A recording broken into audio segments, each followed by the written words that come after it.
more than the, okay, it says recording, good. That, Dharma practice is a lot more than the meditation itself. We'll each kind of hold our own understanding of what that means for us, but certainly we're here, this is a meditation group, so we see the value in that. But it's worth reflecting a little that, I'm sure we don't necessarily all have the same goals or aims or understanding of why we're practicing. And if you haven't ever reflected on that, I think it's worthwhile doing, because we want to know where we're aiming, right? Because different practices, different just ways we aim our attention can give different results and move us in different directions. So, and on the one hand, I thought, well, it's kind of hard to talk about meditation because I can't assume that we all have the same goals. But, even without knowing most of you, I feel pretty confident that we probably do share maybe a lot of goals together. For example, I bet just by the fact that you would show up at a group like this, that we probably all are interested in how can we live in a way that's,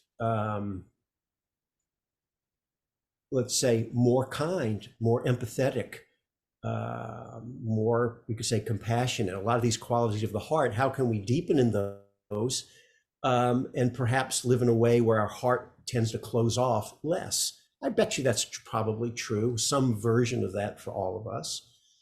How can we live in a way that's more, our minds are more clear, there's wise as opposed to confusion or delusion. How can we live in a way that's more wisely responsive as opposed to being reactive in life? These are the kind of Dharma qualities that probably you may or may not have thought it through, and you might have your own, you'll have to find your own adjectives. But I guess, to me, I'm guessing, but I feel pretty confident we probably all want to live in a way that creates less and less suffering in the world for ourselves, for others, and wants to contribute to more happiness or well-being. I'm sure everybody would agree with that. And so, it'll be interesting. The host said I have about an hour and a half, but I looked at the schedule. I think it said about 45 minutes to talk, and then we can maybe take a 5-minute break if needed. And then the other 45 minutes, we'll open it up for discussion or questions or anything like that. So it may be that some people have a whole different take on what Dharma, what meditation is about. But this gets into the meditation, because then the question is, if you want to live in a way that's more wise, more skillful, creates more well-being, more happiness, less suffering, then the question is, what's going to support us to do that? And that's why, many of you, I don't know, some of you might be newer to meditation, some of you might be, very, very old, experienced practitioners. You then you see the value of training our minds that helps us actualize these qualities more, rather than just being a good idea. We actually live out of those places more authentically more of the time. And so I would say, there's so many ways meditation is taught and practiced. And I'm sure if we went around, I won't do it unless people choose to share. But I guarantee you, we are not all doing the same practices. It's a big, big world out there. Many of you know this, and the reason it's a big world out there is because we're all so different, and there's no single best or right practice that's going to work the best for each of us.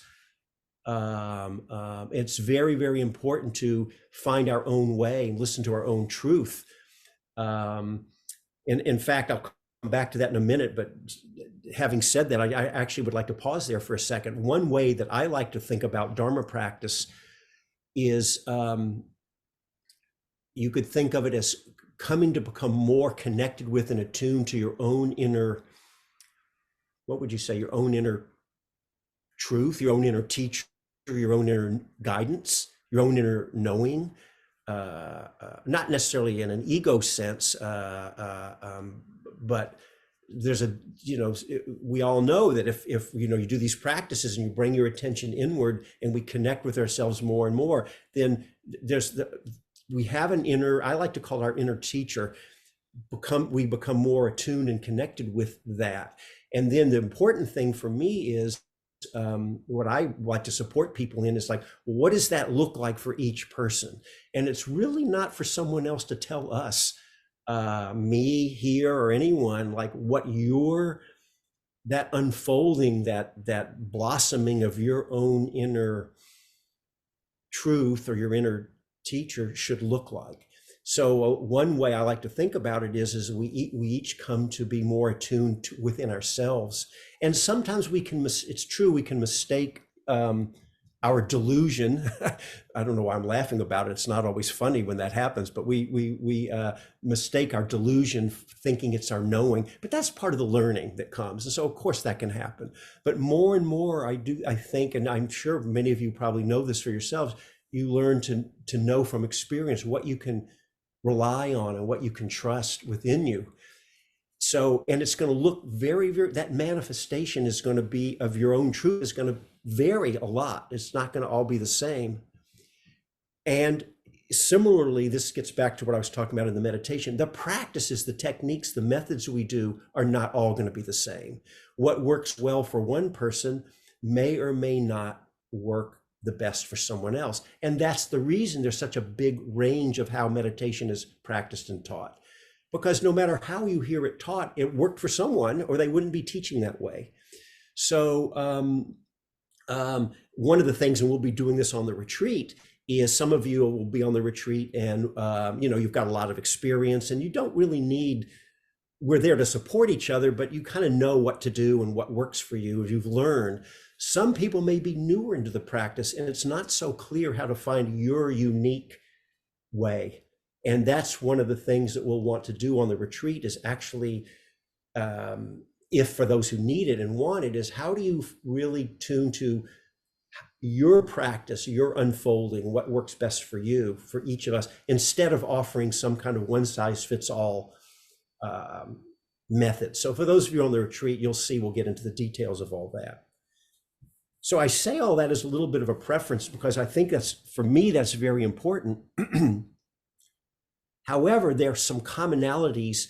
The details of how we do it vary, but I think there's some common qualities that all of the different ways of meditation share in common. We talked about this so samadhi, this is this word concentration. And I agree with what the person who introduced me said. You'll hear different people say different things. I think it's just a terrible translation for samadhi. It probably couldn't find much of a worse word to use.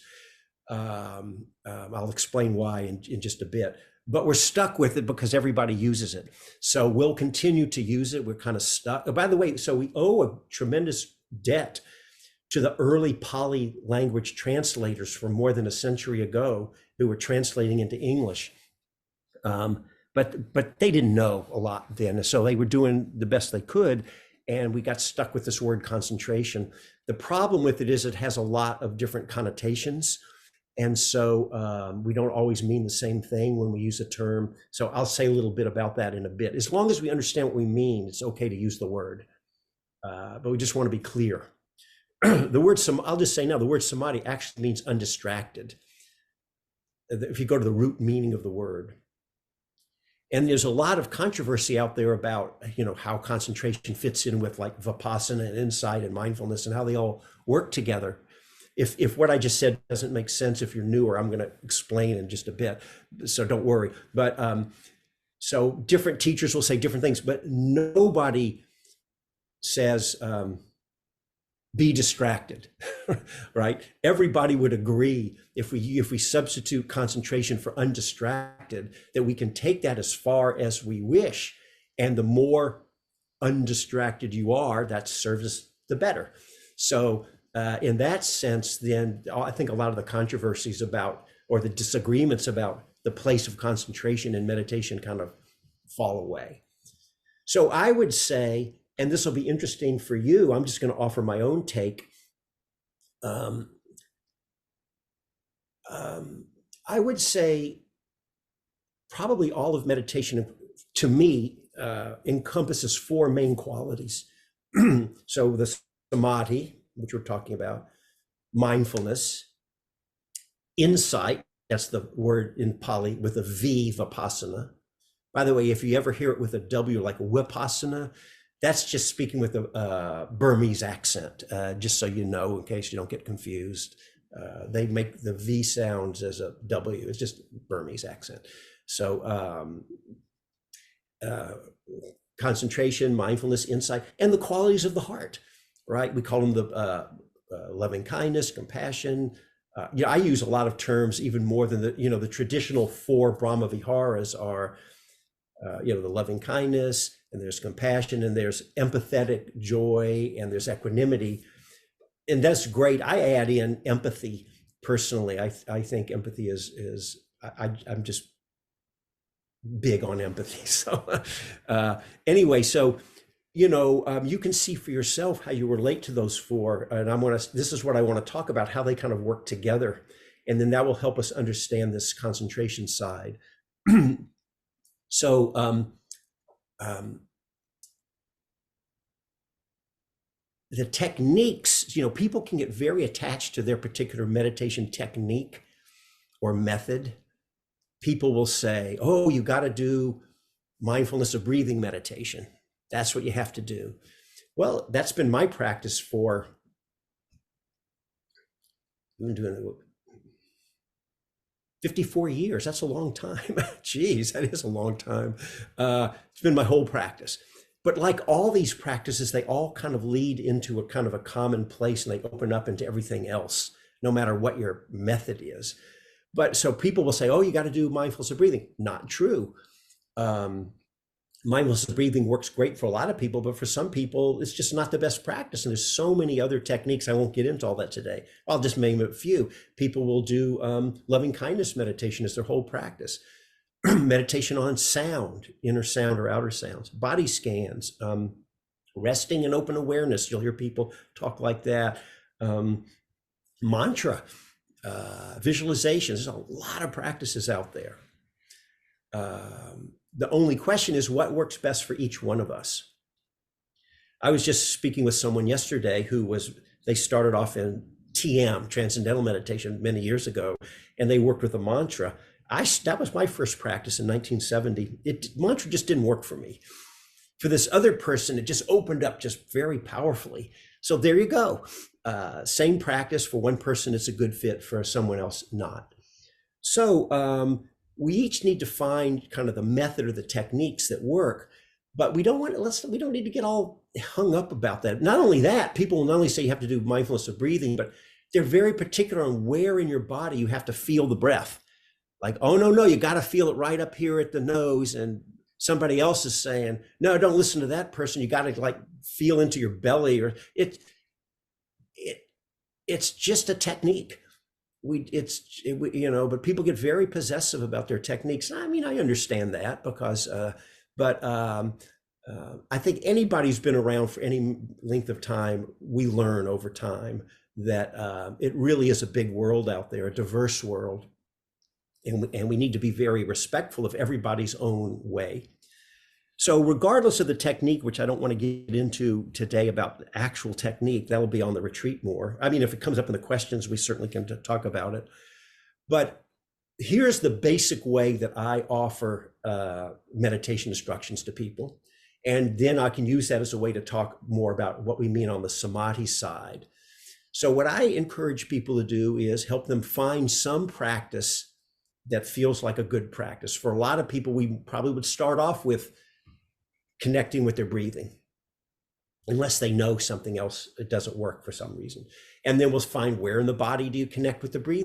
Where's it the most easy and natural? And we'll stay with that a bit. And then we'll learn, we'll see if it's, we'll see what's happening.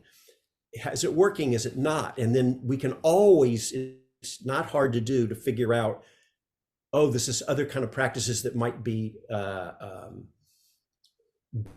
better for you. And you might figure out on your own. You work with a friend, different teachers. I do this all the time. I've been doing it a long time. So you just kind of learn how to help people find the way. And at some point, we kind of know, we land in sort of, it doesn't mean you can never change, but we land on what is going to work best for us. And then I keep it very simple. You just do that practice and you stay with it.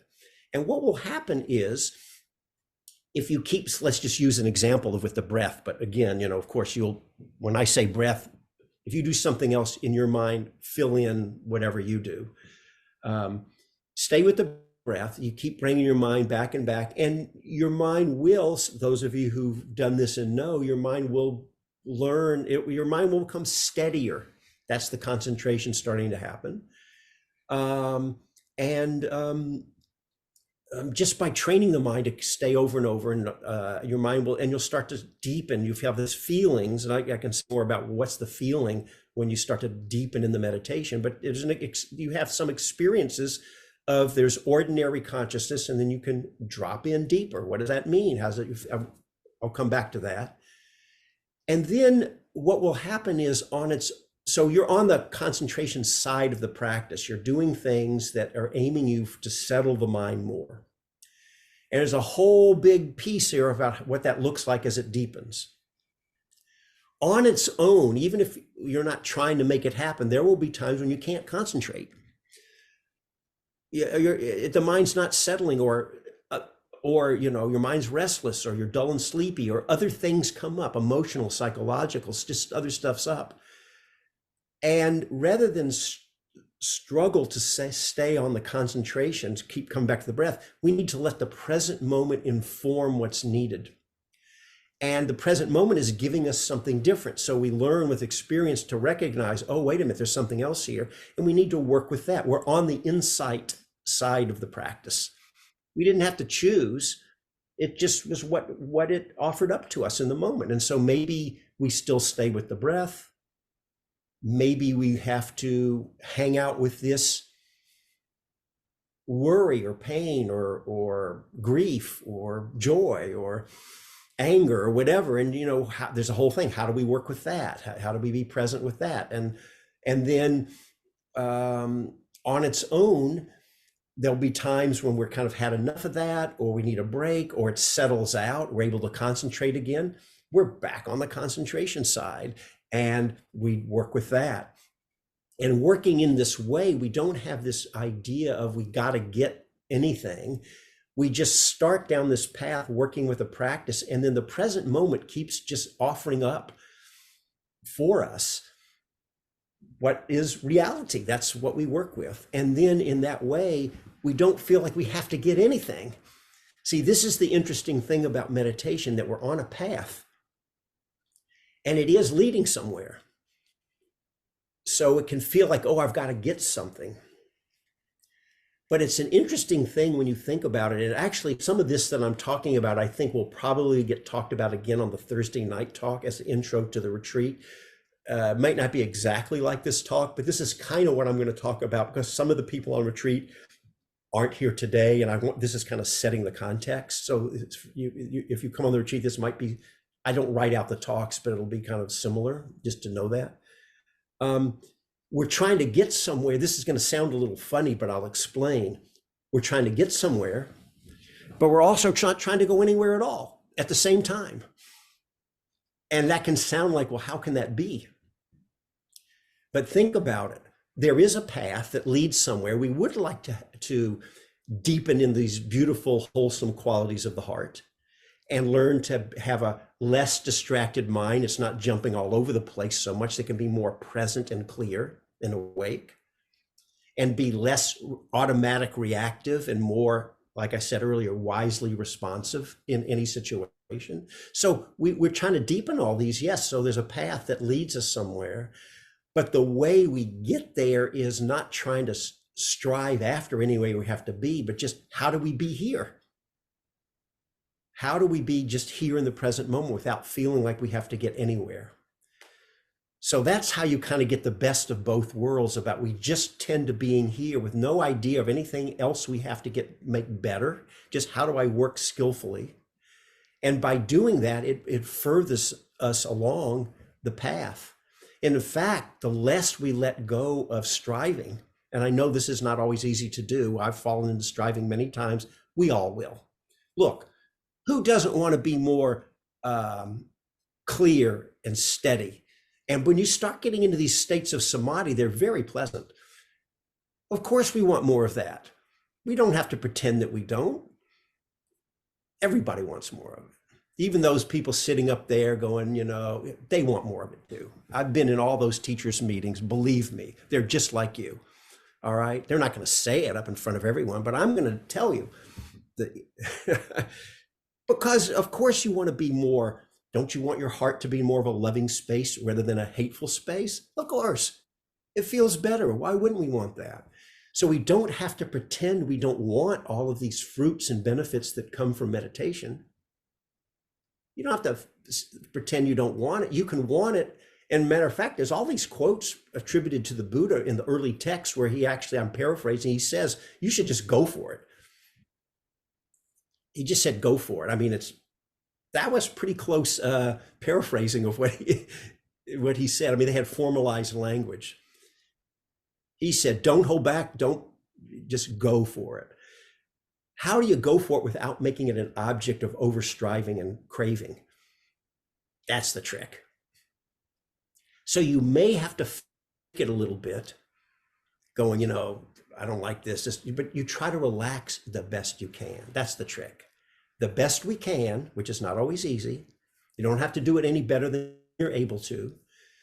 We just kind of try to relax, let go the best we can. Even if it's a little bit, it's enough to be with what's happening in the present moment. We learn with experience how to let the present moment teach us, so we don't have any sense of anything. And in that way, there's no amount of samadhi that you need to have.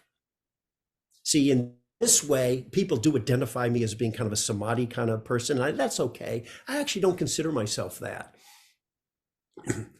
That might seem surprising because I talk about it a lot. That's in my books. And I actually consider, I wish I could find a better way to say this, but I consider myself a mindfulness, concentration, insight, qualities of the heart, all combined into one synthesized, integrated practice person,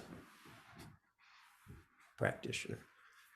And it's kind of in this way, like I don't separate out mindfulness, concentration. Oh, and by the way, I should say this word insight, Vipassana. Some of you are very familiar, but I don't know you all. So some of you might be very new. There's a lot of, this is a big, big topic of what we mean by insight and Vipassana. That's again, the Pali word that we translate as insight. The way there's some traditional understandings of it, but basically the idea of insight, it's anything we come to experience, know, understand, that helps free our minds from being entangled and caught up in suffering. So we have direct realizations about patterns within ourselves or the way the world works.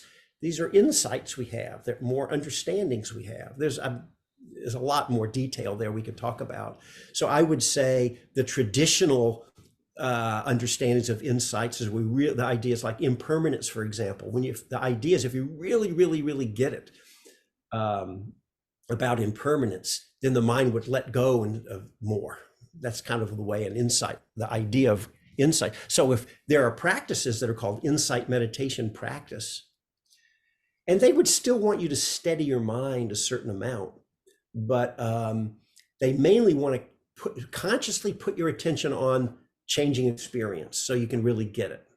That's a very common style of what's called Vipassana meditation. And that's fine, if you're drawn to do that, I think good, you can do that. It's very common. You can see if that benefits you or not. There's a lot of people who really come to profound places of equanimity and you could say liberation, and they don't know that it came through having an insight into something. It's just through the samadhi practices, they just come into a steadiness of mind and a non-reactive presence.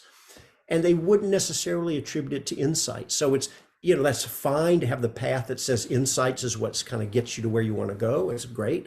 It's one model, but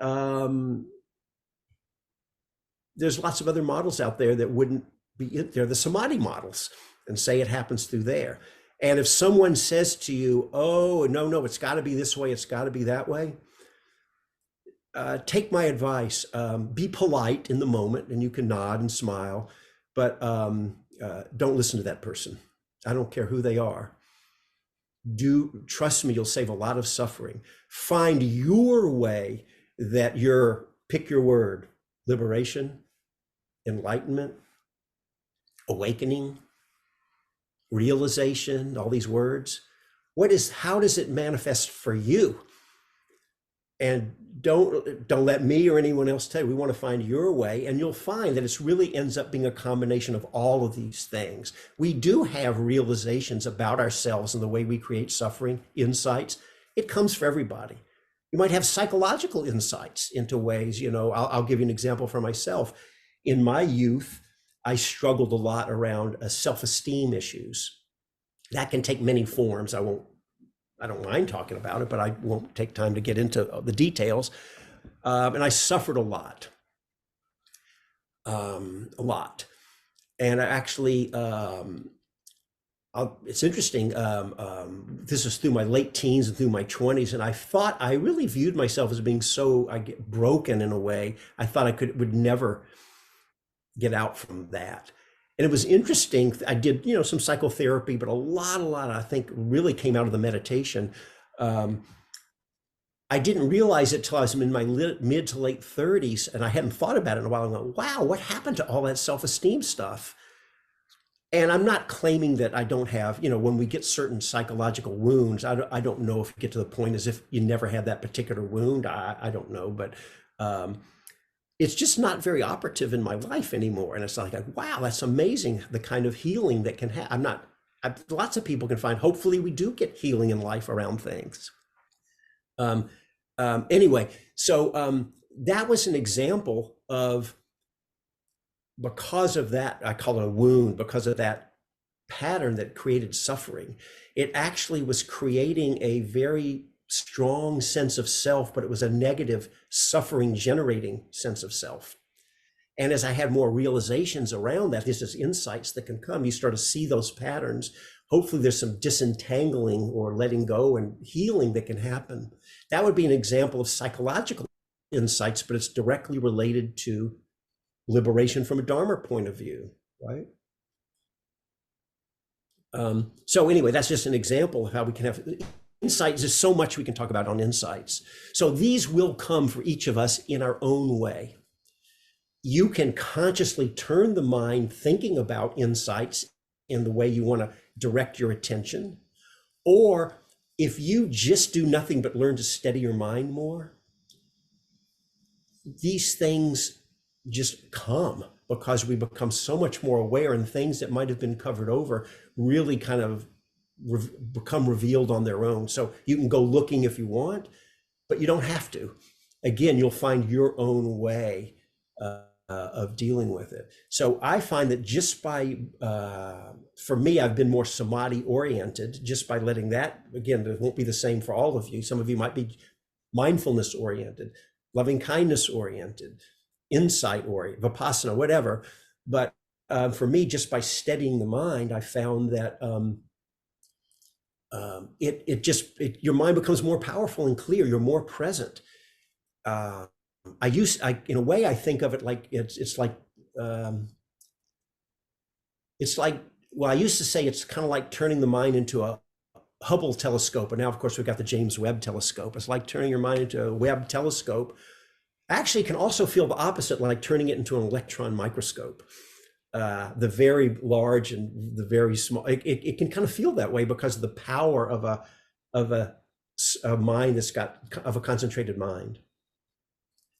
By the way, I should say, just in case you've ever heard this, for some of you, some teachers will say, if you get too concentrated, you can't do insight practice, but that's just wrong. Any of you who've ever done any, either in daily practice or retreats, you know that as you drop deeper and deeper into your retreat, in your meditation, you don't lose connection. You enhance connection with yourself. Isn't that true? You all know it's true, right? That's an example where the more concentrated, we'll say, the more undistracted you are, the more clear and present you are.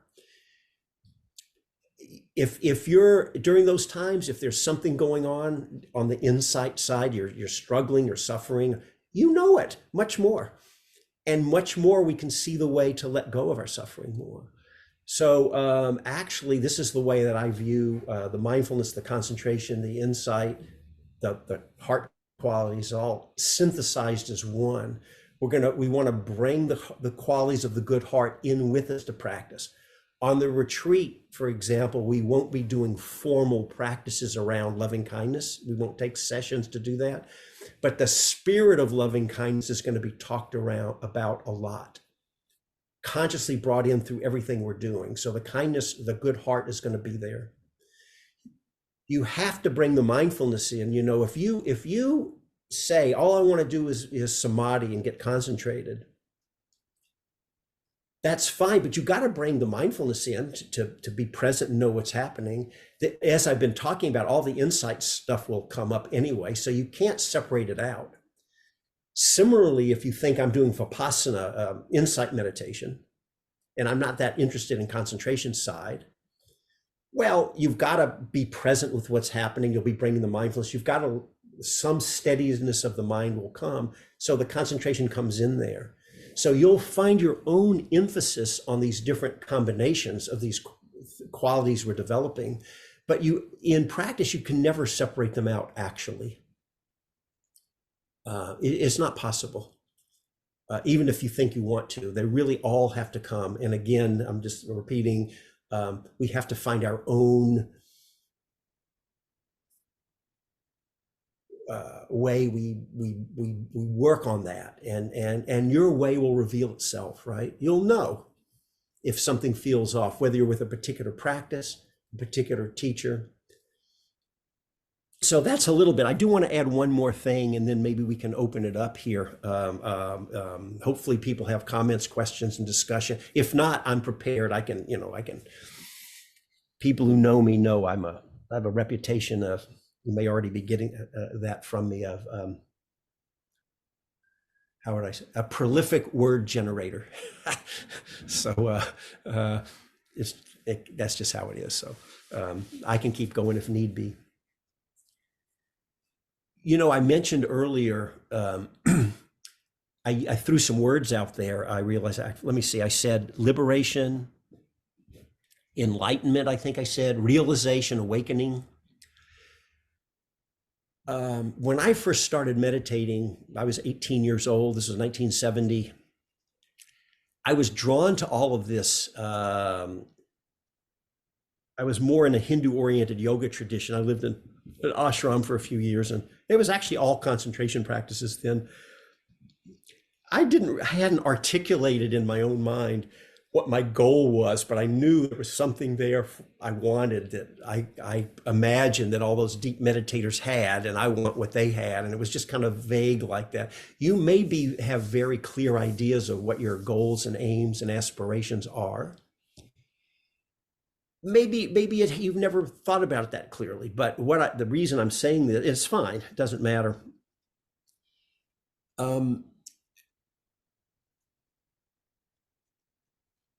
I mention this because we're talking about how we want to honor our own unfolding and our own truth and what it looks like for each of us. That includes the experiences that come. And I say this because just actually this past week, I was speaking with someone who'd come off on retreat and had some amazing experiences happen in very deep meditation. And the teacher, and I'm not going to name a name, and it's not even about criticizing a teacher, but had sort of invalidated that experience. No, you shouldn't be having that. And it was something like that, or that's not okay. And it's supposed to be like this. Something like that happened. And the person felt very unseen and invalidated. And it's fine. I understand that. I think all the teachers are sincere, and they just had a certain set idea of what it's supposed to be. It can be like that. So that's okay. but it caused a lot of suffering. And what I want to say is, as we keep going along this path, not what that looks like, your own um, blossoming, if you will, uh, lots of stuff can happen, and it may not fit into some traditional models about the kind of experiences you're supposed to have. And we want to really be respectful of what our own enlightenment, awakening, liberation looks like. And that's a big, big, big topic. By the way, I should say, when I use these terms, some of you, again, may not even relate to those words. It's fine. Maybe you're just trying to be a little more relaxed in daily life. And by the way, that's not less than wanting to be nirvana. It's, it's like, it's all finding our own, what's important for each of us is what's important. I tend to use enlightenment, awakening, realization. I kind of use them interchangeably, but to me, liberation's a different, I use differently. So, there's a different, I can explain that more if you want, but so find your own, what is it, where are you heading? What is it for you? And, we don't want other people trying to tell us what it should be. Hopefully we all reflect on Dharma teachings as we're making these choices. And then out of that, we have to find our own truth in our own way. Anyway, maybe that's enough for now. The rest of it is all just the details. And there's lots of details for sure. But let me just check in here. All right. Well, so I would like to I will offer something. And I know when you do something guided, some people like more words, some like fewer words. And so I hope I can find kind of the middle ground where I'm not going to give a lot of words, but a little bit, but also leave some space. So I hope that will work for the most number of people. That will be great. Thank you. Okay. Well, so first I would like to, I hope if you're not already comfortable, I want to encourage you to find some posture where you can be as comfortable as possible in the body. And I know some of our bodies don't, allow us to be that comfortable. So we do the best we can. That's another thing for those, you'll get this on the retreat. I'm very big on ease and relaxation and erring on the side of as much comfort as possible.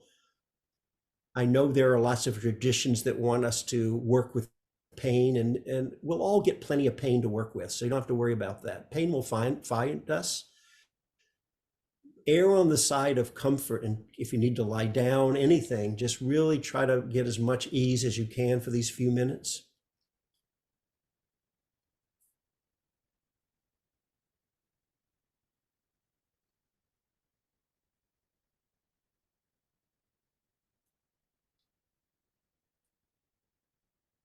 And then I would invite you, we all have some technique or practice, and you may want to just, with your breath or whatever it is. So you can stay with that. If you wish, I would invite you to take a few moments, if you're not already doing so, and check in with the states, not only of your body, but what's going on in the states of your heart and your mind.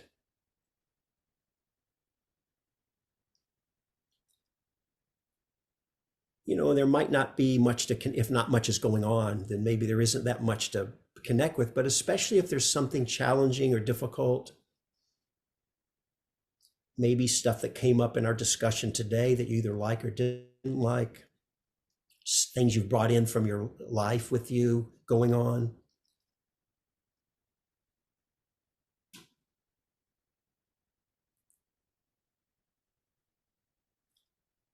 It can be very helpful to check in, not only what's going on in your experience, but to notice how are you relating with whatever's going on.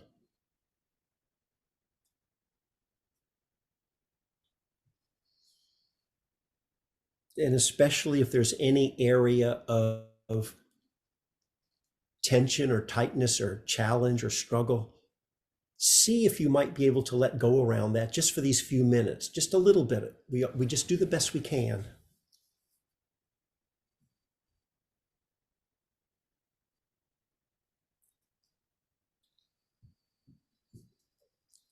And, what would it be like if you could bring a sense of allowing or letting be?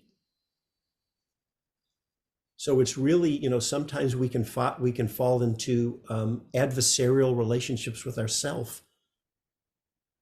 And what is it, this idea of befriending ourselves or being kind to ourselves? A big way is just allowing ourselves to be without putting the judgment on it. We just are what we are, and it's showing up how it is. And that can be a great act of kindness to ourselves, just to let ourselves be.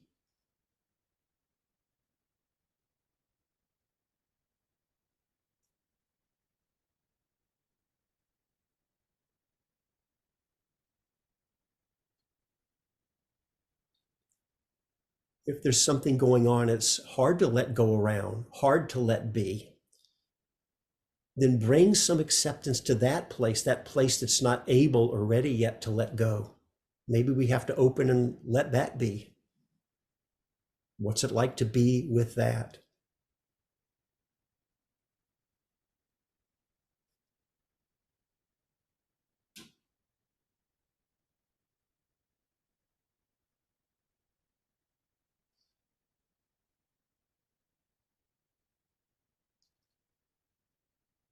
And you could stay with that, or if you wish, or when you're ready, you could maybe you're already doing this, bringing your attention to connect with whatever way your kind of normal standard meditation practice is, and just connecting with that.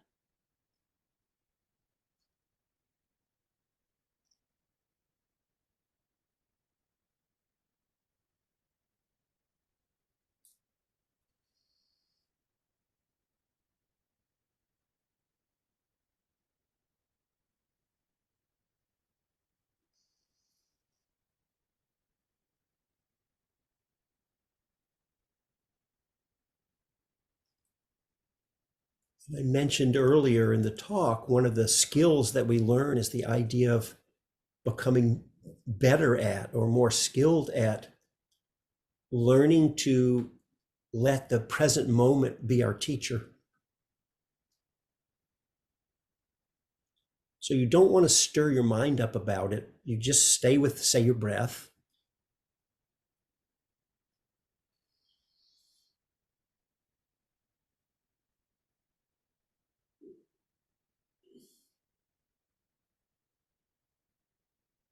Once in a while, just if you happen to remember, just check in. How's it going? Don't have to get all verbal and stir your mind up, but the idea is it's like, how's it working being with the breath? Is there something else going on that's kind of pulling your attention and that needs tending to?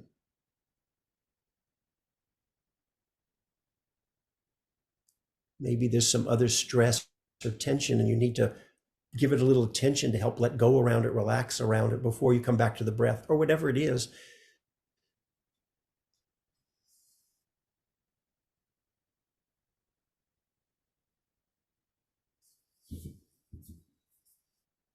You give a certain preference or emphasis to the primary object, but we know that the present moment may be giving us something different, and we want to not push that away, but be open to receiving whatever's happening in service of being more present in a relaxed and kind way.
there's one style of meditation that includes, I'll give you one practice instruction from, some of you may have heard this style, that they'll consciously, purposely, however you're meditating, bring your mouth into a slight, don't overdo it, in a slight smile.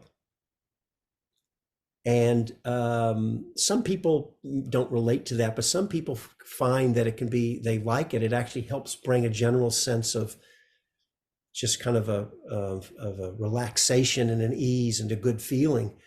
And so you could experiment with that if you want, and you just don't overdo it, but a little bit, actually physically if you want, physically put a little smile on your face and just see.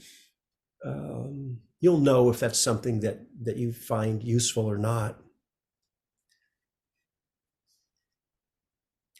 But in any case, that's just a support or a tool for the underlying quality of ease and relaxation. This is part of right effort. And it's worthwhile from time to time, once or twice or whenever you remember during a sitting session, just to check in with yourself. And it was kind of what I said earlier about we notice what's happening, but also how are we relating or being with what's happening? Just to check in and see if there's any tension or anything. Is there anything I could do to help me bring even a little bit more ease or relaxation into my practice?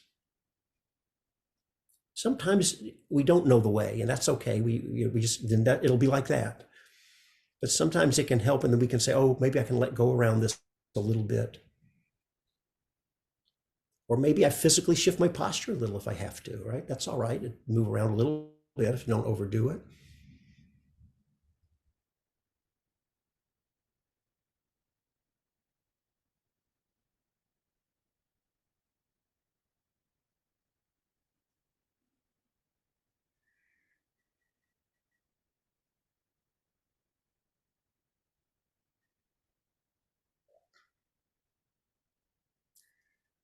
I know we don't, the time goes fast here.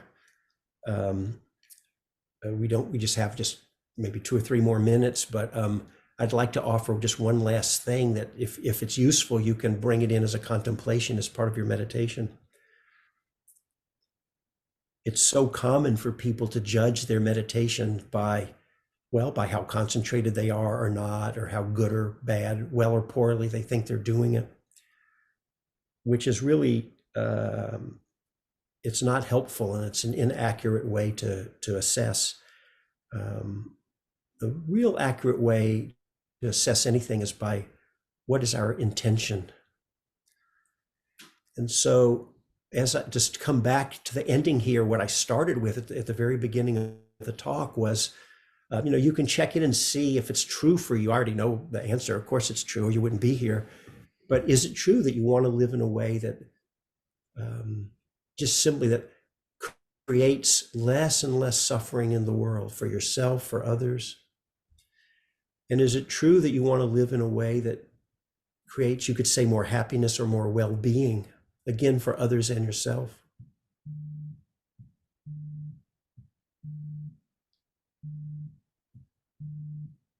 And you can see that knowing that that's true for you, that's really is quite I like the word beautiful. You could say wholesome, good, beautiful aspiration or intention about who you want to be as a person and how you want to live.